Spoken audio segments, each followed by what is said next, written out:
আসসালামু আলাইকুম সুপ্রিয় ভিউয়ার্স, আশা করি ভালো আছেন। আজকের আলোচনাটা আমাদের উদীয়মান নক্ষত্র বাংলাদেশের রাজনীতির আকাশে বর্তমান তরুণ প্রজন্মের আইকন পার্লামেন্টারিয়ান জনাব হাসনাত আব্দুল্লাহকে নিয়ে বলতে চাচ্ছি। আজকে পার্লামেন্টে সেই যে ঐতিহাসিক ভাষণ দিয়েছে, এটা আমি মনে করি বাংলাদেশের জাতীয় জীবনে একটা পথ নির্দেশ। আমরা যদি এটাকে ওন করতে পারি, দল মত রাজনীতির ঊর্ধ্বে উঠে সবাই, তাহলে নিশ্চিত থাকুন এই বাংলাদেশ এগিয়ে যাবে। বাংলাদেশ হেরে যাবার জন্য নয়, কেউ না কেউ উঠে এসে এই দেশের লাগাম ধরবে।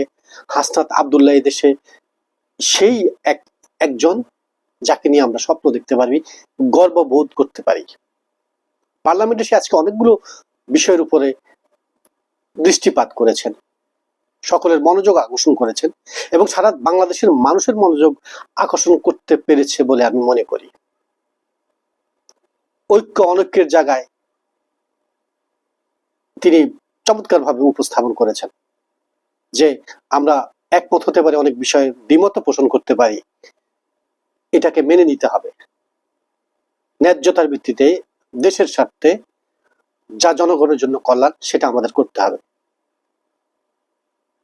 ছাত্র সমাজের ভূমিকা এবং বর্তমান শিক্ষা ব্যবস্থার উপরও তিনি আলোকপাত করতে পেরেছেন। আমাদের মধ্যে থেকে আজকে নেতা উৎপাদন হচ্ছে, কিন্তু গবেষক উৎপাদন হচ্ছে কোথায়? আমাদের বিশ্ববিদ্যালয়গুলোতে কি হচ্ছে? সত্যিকারের পড়ালেখার মানদণ্ড কোথায় হচ্ছে? রাজনীতিতে যে নির্মূলের প্রসঙ্গগুলো আসে, এটা কি আসলে সম্ভব? কিভাবে সম্ভব? বিগত 54 বছরে প্রজন্মের দৃষ্টিভঙ্গির ব্যাপকতর পরিবর্তন ঘটেছে। এই প্রজন্মকে ওন করতে হবে প্রত্যেককে। এই প্রজন্মের দৃষ্টিভঙ্গিকে উপেক্ষা করে বাংলাদেশ বেঁচে থাকতে পারবে না, বাংলাদেশের কাঙ্ক্ষিত ডেভেলপমেন্ট হবে না। তার কণ্ঠে কণ্ঠ রেখে আমরা সাধারণ মানুষও বলতে চাই, আমাদেরকে অতীতকে ঝেড়ে ফেলে দিতে হবে। কোনো কিছুর বেড়াজালে কোনো কিছু দিয়ে জাতিকে দমিয়ে রাখা যাবে না। বিভাজন রেখা থেকে বেরিয়ে আসতে হবে। 90-এর পর থেকে আমরা শুধুই দেখেছি চেতনার বিক্রি, চেতনার আলাপন। এই দিয়ে দেশ বেঁচে থাকেনি, এই দেশ ভালো হয়নি।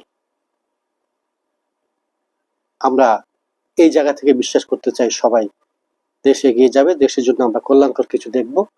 হাসনাত আব্দুল্লাহ হয়তোবা যুগের সর্বশ্রেষ্ঠ সন্তান, আমরা তার জন্য শুভকামনা জানাই। সবাইকে শুভরাত্রি, আসসালামু আলাইকুম। প্রিয় দর্শক মন্ডলী, চ্যানেলটি সাবস্ক্রাইব করে আমার সাথে থাকবেন, লাইক কমেন্ট করবেন। শুভরাত্রি, আসসালামু আলাইকুম।